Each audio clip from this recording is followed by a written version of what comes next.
Tanong ako pa. Salamat. Thank you, Arin.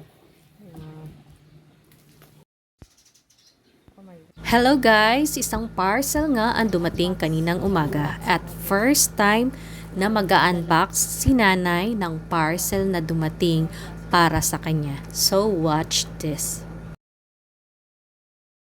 Ang bagay na ito ay matagal niya nang gustong gawin or gusto niyang ma-achieve.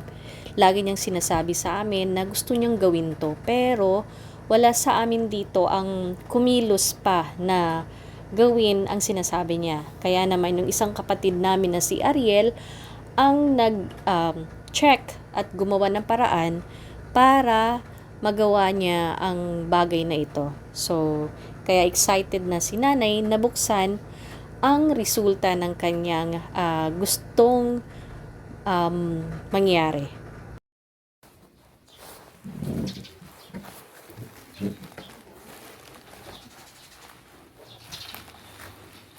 Ang dami ng konfira ng sa'yo.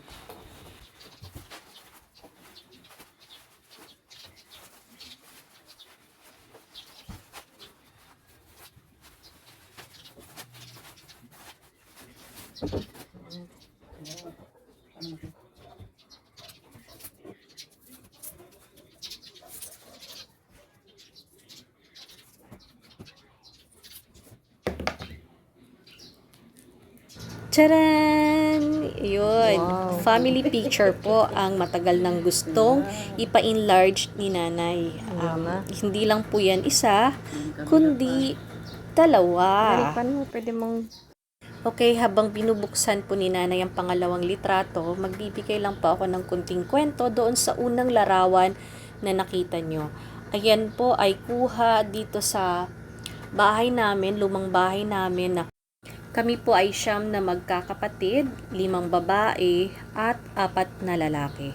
Ayan, nabuksan na nga ang pangalawang litrato. Ito naman po ay kuha sa kusina ng bahay ng Ate Mary Jane namin.